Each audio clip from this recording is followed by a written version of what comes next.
primeiro livro das Escrituras Sagradas, pertence ao Pentateuco. Logo após a criação, após muitos anos, cronologicamente. A palavra do Senhor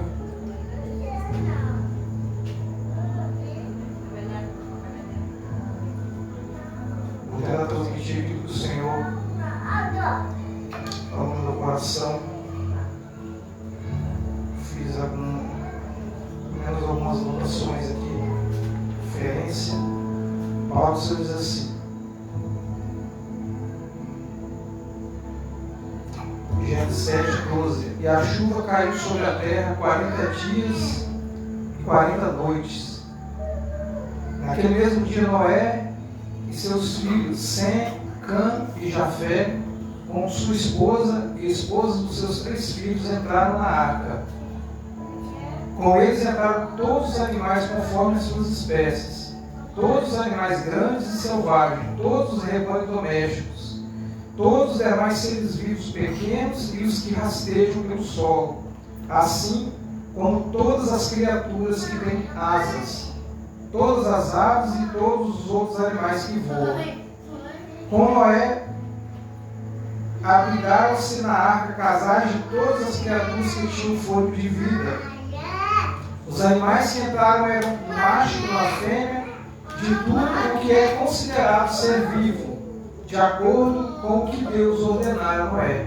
E então o Senhor fechou a porta por fora.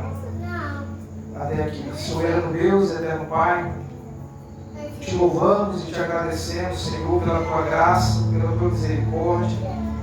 Suplicamos o favor do alto, fala conosco através da tua palavra, aplica a tua vontade ao nosso coração, Pai.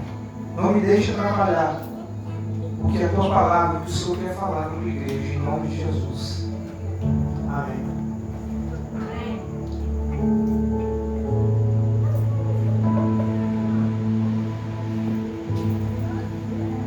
Falar do dilúvio, falar do evento que nós acabamos de ler,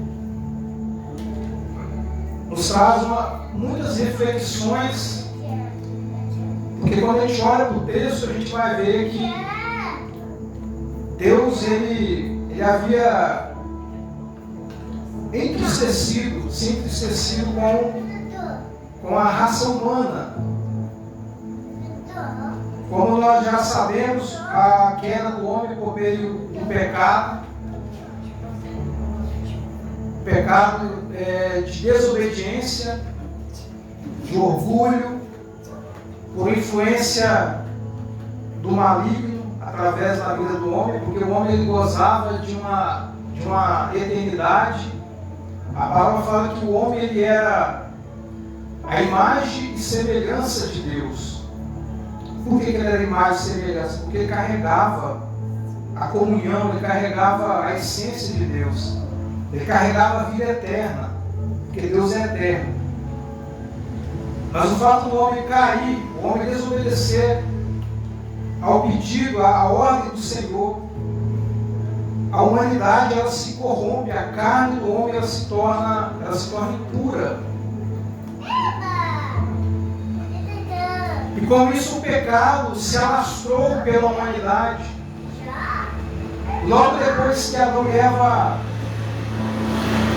foram extintos do paraíso, a palavra fala que eles tiveram filhos, e através da descendência de Caim, nós vemos que a humanidade ela estava contaminada, ela se contaminou pelo pecado desde a criação, desde após a queda do homem.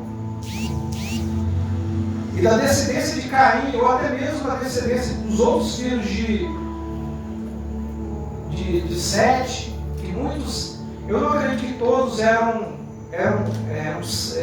separados, assim, pessoas, porque a Bíblia fala que a humanidade toda estava corrompida. E quando a gente olha para a Escritura, Deus olha para a terra, porque Deus sabe de todas as coisas. Deus olha para a terra e vê apenas a família de Noé. E ele enxerga Noé como um homem justo, um homem digno de poder assumiu o compromisso de construir a arca. Mas o texto não é simplesmente um dilúvio. Quando a gente analisa o texto, ele tem várias figuras proféticas no texto. Porque assim como já no Novo Testamento, Jesus ele fala, como no dia de Noé, assim como no dia de Noé, ele conversa com seus discípulos e fala assim: casavam-se, davam-se em casamento, e as pessoas viviam uma vida normal, até que veio o dilúvio. Ou seja, Noé ele foi nomeado como um homem que era justo, ou seja, Noé era o pregoador da justiça. Por quê? Porque Noé ouviu a voz de Deus, ele era um homem que era separado, ele não se contaminou, mesmo no meio de um mundo de pecado, onde havia a perversidade, onde o homem, o seu orgulho, ele dominava a mente do homem, o homem ele era sanguinário, as pessoas não se respeitavam. Não é diferente dos nossos dias. Mas, de uma forma profética, a gente olha para o texto e a gente vê que Noé, ele ouve a voz de Deus, e Deus vai até Noé e se apresenta para ele. E é interessante que Noé, eu vejo Noé o tipo de Abraão, porque não chovia na época.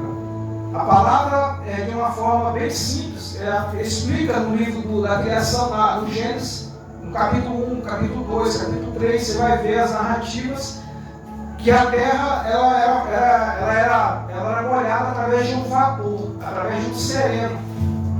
Não existia chuva na época. E quando Deus fala que mandaria um dilúvio sobre a terra, por causa da perversidade, por causa da contaminação que estava sobre a terra, havia uma mistura de raça, de pessoas híbridas, gigantes, havia muita morte, muita guerra, muita prostituição, lascívia. Quando a gente olha para a cidade de Sodoma e Gomorra, a gente vai ver que Sodoma e Gomorra era um reflexo da época de Noé. As pessoas estavam vivendo totalmente de forma promíscua, Eu acredito que antes mesmo de Sodoma e Gomorra existir, já existia a sodomia, que é a prática de homossexualidade, entre outras coisas que existiam na época. E a perversidade do homem estava literalmente corrompida, eles estavam corrompidos, e a prática do pecado subiu. A Bíblia fala que isso foi até as narinas do Senhor. E a Bíblia fala que Deus ele se arrepende. Se arrepender, ele vai falar: poxa, eu não deveria ter criado o homem. Não. Esse arrependimento fala de entristecer o coração de Deus. É como se Deus tivesse entristecido com o homem e foi necessário que fosse feita uma limpeza na terra.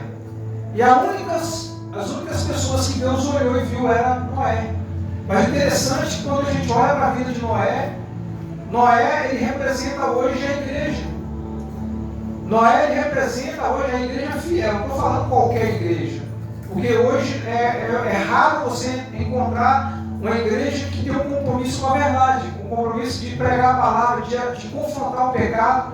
Porque hoje a gente olha, a gente vê o cenário, a gente vê que as pessoas elas preferem ter uma igreja cheia, ter um rol de membros com um grande número de pessoas, mas pessoas sem Deus, vazias, pessoas que não foram transformadas pela palavra, pessoas que não são confrontadas pela palavra. Porque se a palavra de Deus ela não me confronta, eu preciso rever sobre o que eu estou ouvindo, o que eu estou alimentando o meu espírito. E Noé ele é incumbido de fazer. A Bíblia fala que Deus ele entrega para Noé uma planta. É como se fosse Noé, porque Deus ele é um engenheiro. Deus é um engenheiro e ele faz tudo que Deus faz, é perfeito. Ele entrega a planta para Noé e fala: Noé, faça desse jeito aqui. Porque Deus sabia de cada detalhe, cada milímetro de madeira que Noé ia pregar. Deus sabia, Deus conhecia. E Deus sabia também que Noé não recusaria esse projeto. Não foi um projeto rápido de se fazer. A Bíblia fala que foi cerca de 100 anos para que a arca fosse concluída. Que ela tinha aproximadamente 200 metros de comprimento. por 13 de altura e 20 a 22 metros de largura. Essa arca, ela cabia muitas coisas, era muito grande. Então, a união dos filhos de Noé, Cã, Sem e Jafé, levava 100 anos para construir. Mas o mais incrível disso tudo é que, quando as pessoas que viam Noé pregando, né, cortando a madeira, porque era madeira de bofe, era uma madeira específica, naquela época existia um território lá que eles arrancavam, eles tiravam do solo, né, o piche, né, que é o betume, né, é tipo um piche, que era mistura de tipo um petróleo misturado com um tipo de terra, de solo, e virava como se fosse um vedador, uma cola específica. E Deus sabia, porque Deus sabia de tudo, e ele falou assim, eu vou pedir que essa família construa essa arca. E a Bíblia, ela é muito profunda e muito esclarecedora, porque quando Noé começa a construir a arca, imagina as pessoas olhar para Noé, imagina você aqui no nosso bairro, a gente começar a levantar uma arca, começar a falar, as pessoas chegarem, você com o projeto aberto sobre a mesa, e as pessoas do mundo olhar e falar assim, o que você está fazendo? Eu estou construindo uma arca. Mas para que uma arca? Porque Deus vai mandar uma chuva, Deus vai mandar um dilúvio, isso tudo que existe vai acabar, e as pessoas vão rir da minha cara, porque na época não existia chuva, a terra era regada por forma de vapor, o vapor subia como uma nuvem de sereno, e ele molhava a terra, a face da terra. Mas só que quando a gente vai para o início do dilúvio, a gente vê que a Bíblia fala que as comportas do céu se abriram, e as comportas do abismo também se abriram, ou seja, não somente chuva caiu, mas também as nascentes brotaram do solo. E por isso que a Bíblia fala que os mais altos cumes dos montes, cerca de 6 a 7 metros acima dos maiores cumes dos montes, a água inundou tudo. Só que a gente vê que, assim como nos nossos dias, assim como a palavra está sendo pregada, assim como o pecado está sendo confrontado por meio da verdade, as pessoas elas se relutam em não acreditar. Porque assim como Jesus aponta, é apontado aqui, já no Antigo Testamento, porque o próprio Cristo fala, examinai as Escrituras, porque julgai ter nela a vida eterna, e são elas que testificam de mim. Jesus está falando, porque eu estou presente em todas as Escrituras.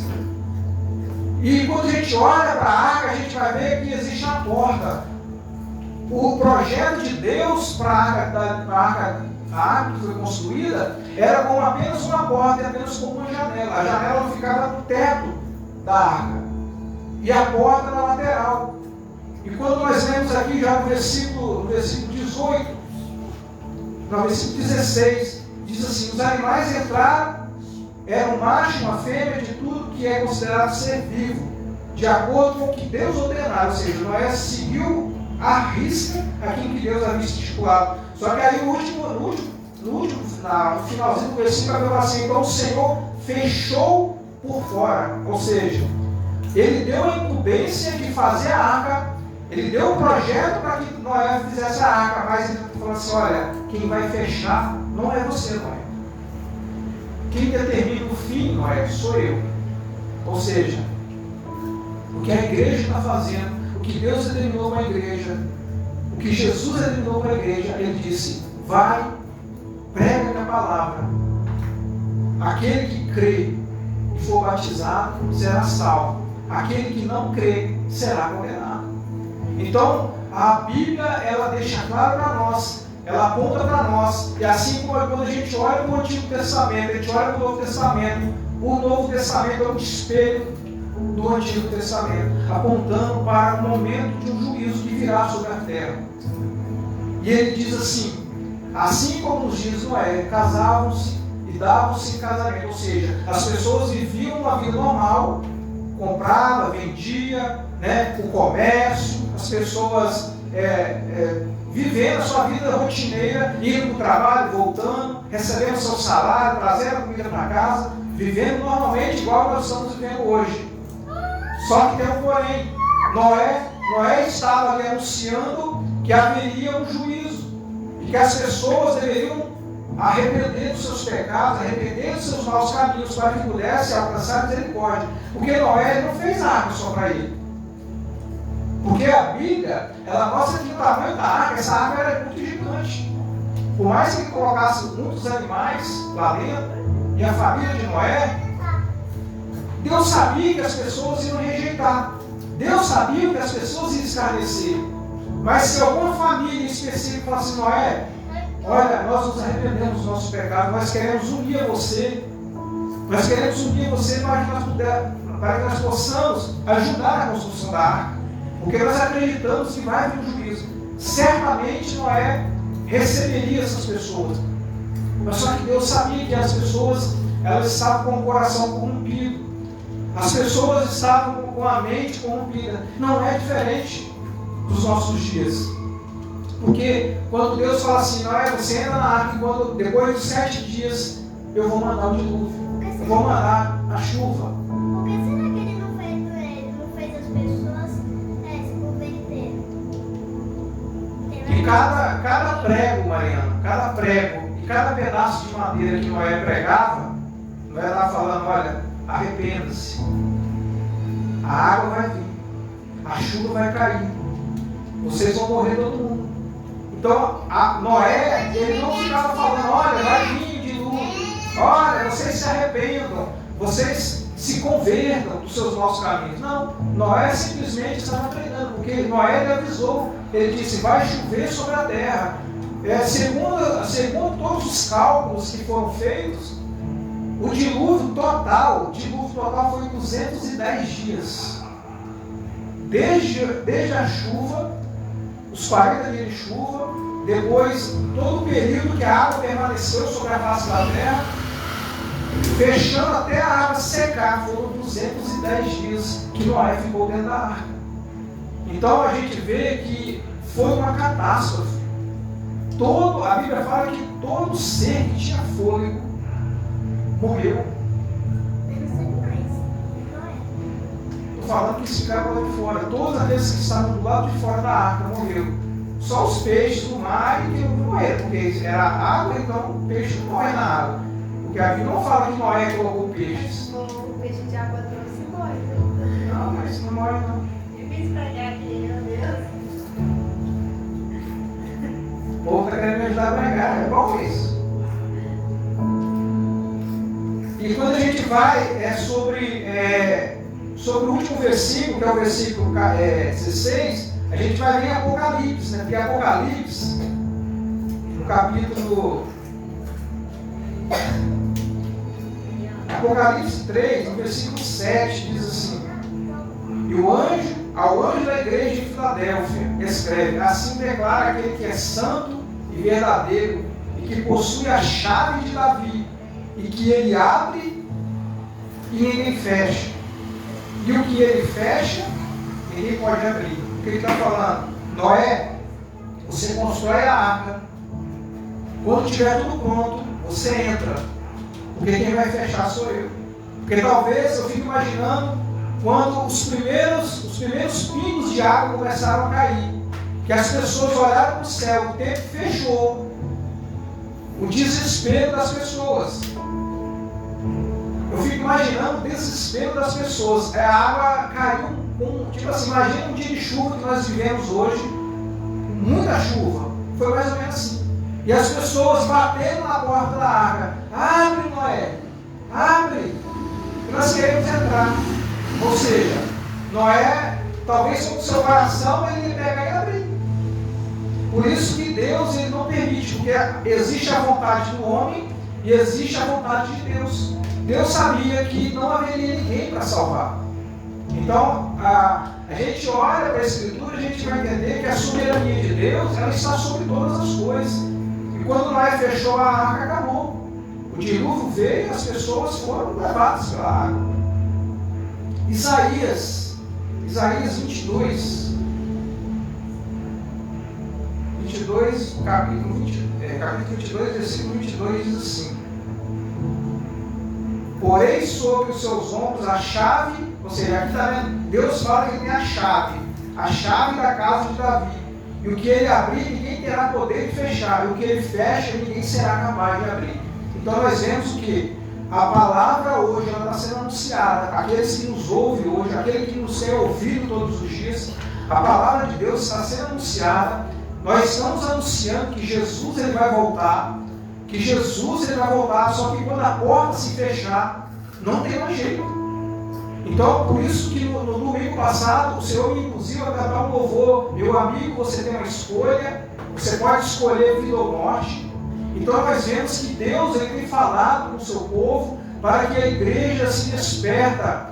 Porque não é o fato de eu estar na igreja, eu preciso estar atento àquilo que Deus está falando. Porque nós temos que entender que não basta eu simplesmente, eu estou participando do culto, mas se eu estou com a minha mente nas coisas do mundo, eu estou participando do culto, mas eu saio da igreja, eu volto para a minha casa, e eu levo a minha vida, eu continuo cometendo os meus pecados, não está adiantando. Vai chegar um momento, porque a Escritura é tão sagrada, é tão fantástica, quando Jesus ele é questionado por pessoas que chegam até ele e falam: Senhor, mas nós curamos em teu nome, nós pregamos a palavra, pessoas se converteram, pessoas foram batizadas, pessoas foram salvas. E ele vai dizer assim: apartai-vos de mim, que eu não vos conheço, malditos.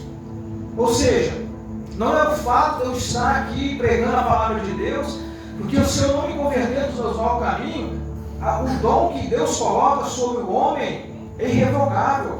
Talvez uma pessoa ele tenha uma dicção, ele é um filósofo, ele é um teólogo muito conceituado, ele prega muito bem, mas ele precisa entender que se ele não aceitar Jesus, ele não se converter dos seus maus caminhos, se ele não nascer de novo, a salvação não está garantida para ele.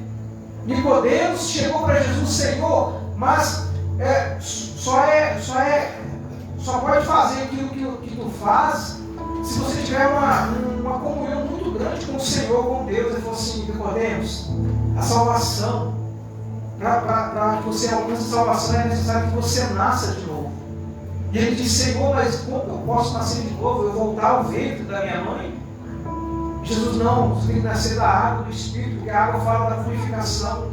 E Jesus, ele confrontava os fariseus, ele confrontava os escribas, ele confrontava aqueles publicanos, aqueles homens que eram conhecedores da palavra de Deus, mas não praticavam. Ou eles praticavam, mas era só para aparecer, para mostrar que eles faziam a obra de Deus.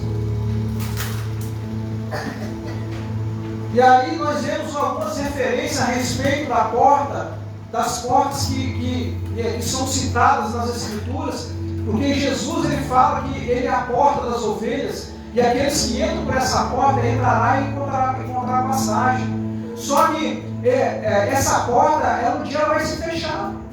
Porque Jesus olha, a porta ainda está aberta. No livro de Apocalipse, a igreja de Laodiceia, Jesus ele fala muito claro: eis que eu estou à porta e bato. E se alguém ouvir a minha voz e abrir, eu entrarei e cearei com ele e ele comigo. O que Jesus está falando? Eu preciso estar em comunhão. Eu preciso entrar para que eu possa mudar alguma coisa. Porque se eu estiver do lado de fora, a tranca é do lado de dentro.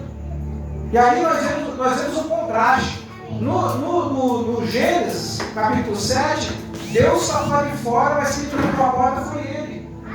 No Apocalipse, a gente vê que Jesus está do lado de fora, mas quem tranca a porta é o homem. Ou seja, fala do coração do homem, o coração do homem endurecido, que não abre a porta para que Cristo entra.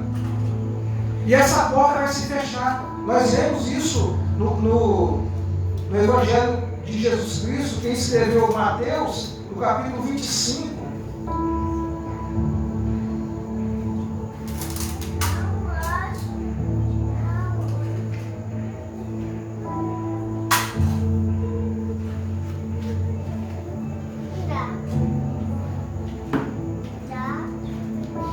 No capítulo 25, versículo 10, diz assim: mas saindo elas para comprar, chegou o noivo, as virgens que estavam preparadas entraram com ele para o banquete de núpcias, e a porta foi fechada. E aí, o versículo mais tarde, todavia chegaram as virgens imprudentes e clamaram: Senhor, Senhor, abre a porta para nós. Contudo, ele respondeu: com certeza vos afirmo que não vos conheço. Ou seja, nós vemos isso na Escritura e apontando que a porta ela vai se fechar. A porta ela vai se fechar. E só existe uma porta, não existe outra porta. O problema todo, sabe o que é? Que nós vemos hoje um evangelho torpe que é pregado, que as pessoas apresentam vários escapes.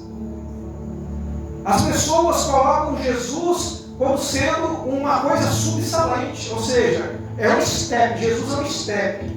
Você pode fazer do seu jeito, você pode levar a vida do jeito que você quiser. Olha, tem essa porta aqui, você pode entrar e ficar tranquilo. Tem essa porta aqui, você pode ir e ficar tranquilo. Mas a porta que é estreita, é aquela que leva o homem para o caminho da salvação, as pessoas não querem.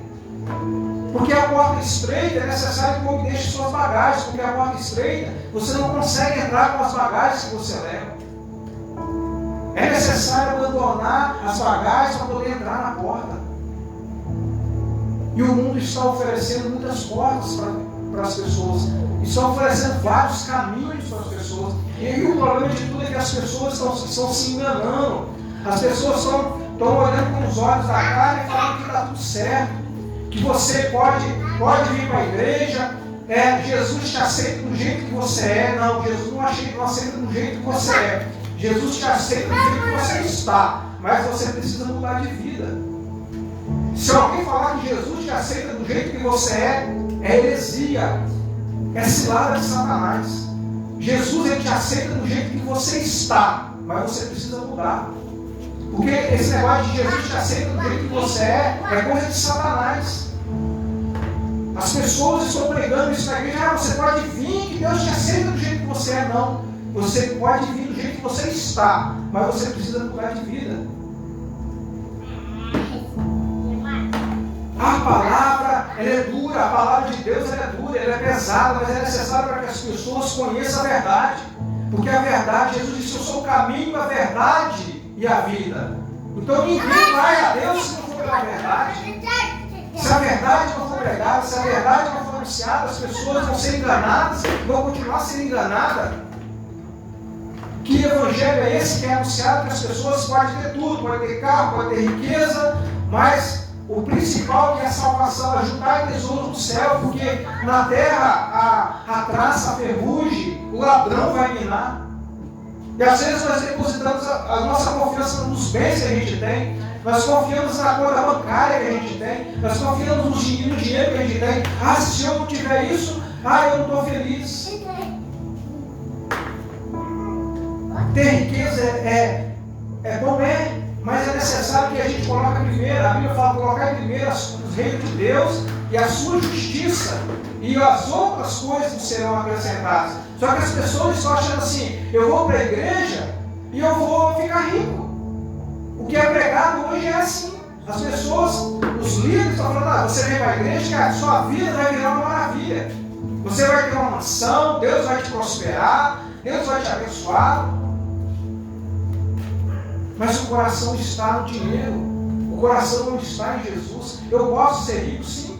Deus, na promessa que Deus faz ao homem, a gente vê homens como Abraão, como Jacó, José, que foram próximos, Davi, Salomão, homens que tiveram a oportunidade de usufruir da riqueza que Deus deu para eles, mas muitos deles não soube aproveitar, deixaram-se corromper para as coisas do mundo.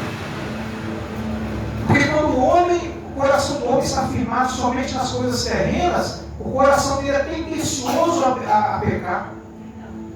O livro de Provérbios, no capítulo 1.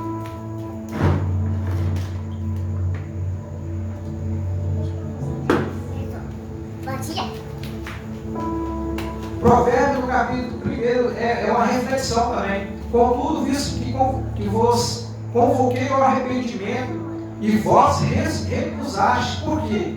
Em vez disso, rejeitaste todo o meu conselho e não aceitaste a minha repreensão. Ou seja, Deus, ele confronta, aí fala no versículo 27, e vindo o flagelo como a tempestade sobre vós, em vindo a vossa completa, então suplicarão minha atenção, entretanto não vos responderei. Buscar-me-ão, porém não me hão de encontrar. Ou seja, Deus está falando, olha, eu estou dando oportunidade para as pessoas acertarem a sua vida, acertarem os seus caminhos, me buscarem de todo o teu coração, porque vai chegar um momento que Deus vai virar as costas, e quando Deus virar as costas, Acabou, não tem mais jeito. As pessoas vão continuar fazendo, e nós vamos continuar anunciando a palavra, vamos continuar pregando a verdade, mas é necessário que haja arrependimento de pecado, é necessário que haja conversão, é necessário que haja intimidade com Deus. João 10, no versículo 7, diz assim. Eu estou lendo alguns versículos só para que os irmãos possam entender que o capítulo 7 de Gênesis, ele faz um vínculo com todos esses textos. João 10, 7, assim, sendo assim, Jesus lhes disse de novo: em verdade, vos digo, vos asseguro, eu sou a porta das ovelhas. Todos quanto vierem antes de mim são ladrões e salteadores, porém as ovelhas não os ouviram. Aí ele fala no versículo 9 de novo: eu sou a porta, qualquer pessoa que entrar por mim será salva, entrará, sairá e encontrará passagem. Ou seja, a arca ela tem uma representatividade. As pessoas vão olhar, as pessoas que não conhecem a revelação de Deus vão olhar e falar: isso aí foi só um evento histórico que aconteceu, a humanidade passou por um processo de juízo, mas isso é só um evento histórico, não tem nada a ver, com Jesus, não tem nada a ver com o juízo final, tem tudo a ver, porque a arca representa, a porta representa Jesus, a arca também representa Jesus, porque aqueles que estão em Cristo, a Bíblia fala, encontrarão passagem. Quando a água baixou no Monte Ararat, a Bíblia fala que a arca ela se apoiou no monte e ali Noé se estabeleceu, ele soltou os animais e ali o verde já está, ou seja, aponta para a pessoa de Jesus, porque a Bíblia fala assim, que os que entrarem pela porta vai entrar para dentro da arca, e a arca é a salvação, e as pessoas, e os animais que desceram, o que eles encontraram? Pastos verdejantes, apontando para a pessoa de Cristo, tanto a porta, tanto como a arca.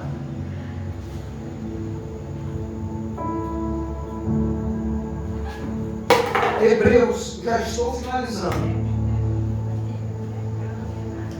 Hebreus capítulo 3, versículo 13, diz assim: pelo contrário, exortai-vos mutuamente todos os dias, durante o tempo que se chama hoje. Ou seja, aqui o escritor de Hebreus está falando assim: olha, você prega hoje a palavra, e aqueles que precisam se arrepender hoje. E aí, de maneira que nenhum de vós seja embrutecido pelo engano do pecado. E aí ele fala assim no versículo 14: porque passamos a ser participantes de Cristo, desde que, na realidade, nos apeguemos até o fim, a fé que nele depositamos desde o início, ou seja, desde o início. Quando que começou? Antes da fundação do mundo. Jesus diz assim: examinai as Escrituras, porque julgais que nela a vida eterna, porque são ela que testifica de mim. Então, ou seja, eu vou ler só o Novo Testamento, porque eu só vejo Jesus no Novo Testamento. Mas você está equivocado, você precisa ler a Bíblia, você precisa entender as Escrituras, pede alguém para te ajudar, ouve as pregações, que vocês vão entender que Jesus, o próprio Jesus disse, quando ele estava para ser crucificado, ele antes de ser crucificado, a oração que Jesus orou ao Pai e disse: Pai, glorifica-me com a glória que eu tinha antes da fundação do mundo. Então Jesus estava com o Pai antes da fundação do mundo. Então Jesus estava falando: olha, talvez se você não acredita em mim, então você também não acredita no meu Pai, porque eu e o Pai somos um.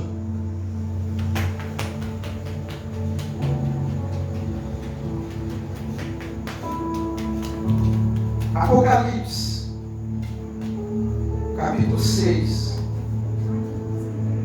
do 15 ao 17, diz assim: aconteceu que os reis da terra, os príncipes, os generais, os ricos, os pobres, todos, enfim, escravos e livres, buscaram refugiar-se em cavernas e entre as rochas das montanhas. Aí o versículo 16: então passaram a berrar para as montanhas e rochedos: caiam sobre nós e ocultem-nos da face daquele que se assenta no trono e da ira do Cordeiro. Porquanto eis que é chegado o grande dia da ira deles, e ele fala assim, e quem poderá sobreviver? Quem poderá sobreviver ao dia da ira? Isso foi. Vai, e depois a gente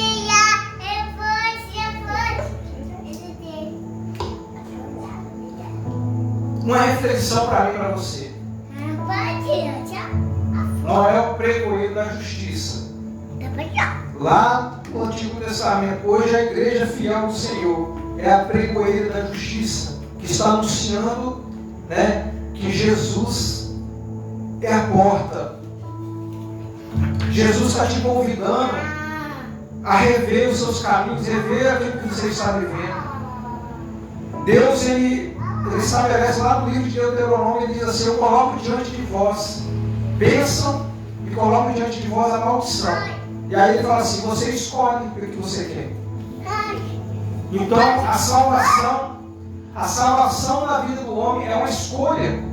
Ah, Deus me predestinou para a salvação, então eu não preciso me preocupar. Olha, mentira de Satanás. Porque se Deus te predestinou para a salvação, e essa tal de graça irresistível, a graça de Deus é irresistível, porque eu não consigo resistir. E as pessoas estão resistindo à graça de Deus. Jesus morreu na cruz do Calvário, e aqueles que ele foi enviado para eles recusaram ele. Se você ler o livro de Talmud, no livro de Talmud, ele chama Jesus de cão. O próprio povo chama Jesus de cão que foi morto e foi enterrado. É muito triste isso. Um povo que rejeitou o próprio Messias. Eles aguardam a vida do Senhor Jesus. Se você pregar lá, você apanha. Se você falar de Jesus lá, você apanha. As pessoas estão continuando os mesmos ritos. Eu sigo a liturgia, eu preciso fazer isso, eu preciso fazer aquilo, eu preciso fazer isso, para que Deus me abençoe. Jesus, desmerecendo o sacrifício de Jesus na cruz do Calvário. Jesus diz, você se torna uma nova criatura. Em mim, o velho homem foi morto, você nasce uma nova criatura. Uma coisa que eu preciso é me santificar todos os dias, para que eu não seja pego de surpresa, não seja pego pelo ladrão da noite. A Bíblia fala que Jesus é o ladrão da noite. Ele virá como o ladrão da noite, porque o ladrão da noite ele chega no momento que ninguém está esperando. Se você soubesse que o ladrão ia entrar na sua casa, você deixaria a porta aberta? Não. Você trancaria a porta, você botaria grade. Mas a igreja fiel, ela espera e ela anseia pela volta de Jesus. A igreja fiel não vai ser pega de surpresa. A Bíblia fala que quando as trombetas soarem, a igreja já vai estar esperando Jesus. E ele virá com o rijo da noite trombeta. E todo olho verá. A Bíblia fala que ele virá como um relâmpago que vai do norte ao sul, do leste ao oeste do mundo. Ou seja, um relâmpago, quando ele se manifesta, todo mundo vê. Só que as nações vão se embravecer. Porque elas vão olhar e falar assim, agora é o momento. Só que agora não vai ter mais gente, a oportunidade já se fechou. A igreja já está sendo reunida. Os anjos já estão recolhendo os seus escolhidos nos 4 cantos da terra. A Bíblia fala que os mortos ressuscitarão, e aqueles que estão vivos vão ser transformados para subir com o Senhor. Eu espero esse grande dia, e você espera esse grande dia. Será que você está buscando todo dia para ver Jesus e ele disser assim, 20 benditos de meu Pai, entra para o gozo do teu Senhor, para aquilo que eu já preparei antes da fundação do mundo, já está preparado. Nós vemos isso na parábola da grande ceia. O dono da ceia convida as pessoas para poder vir para o banquete, mas as pessoas recusam. Ah, eu preciso cuidar disso. Eu tenho minhas obrigações assim. Hoje não dá. Deixa para depois. Eu vou me casar. Né? Eu comprei um campo, eu comprei uma junta de boi. As pessoas estão recusando todos os dias o chamado de Deus. Mas no momento oportuno as pessoas vão perecer. No momento oportuno, Jesus vai voltar e as pessoas vão estar meio que despercebidas. Só que aí já era, já não tem mais jeito. Agora não me convém, agora aceita, agora acabou, a porta se fechou, a porta da arca se fechou, não tem como mais. A chuva já está caindo, a água já está subindo.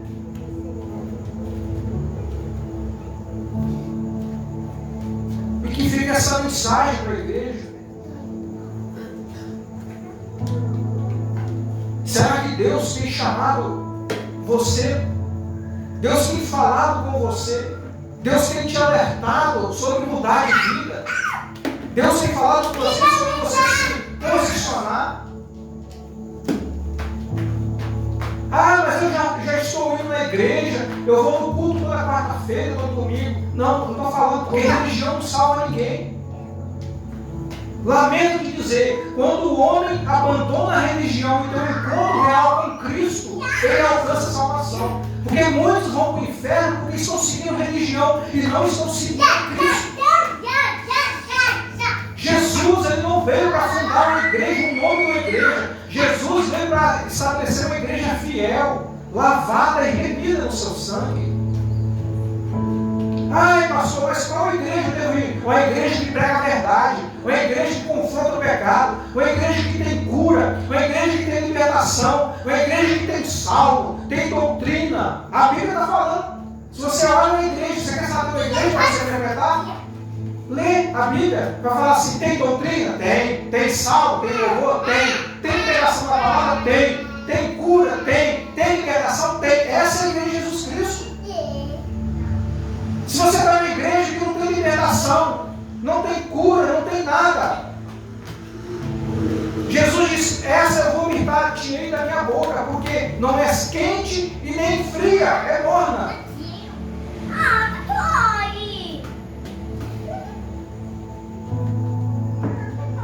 E que nós possamos meditar nessa palavra.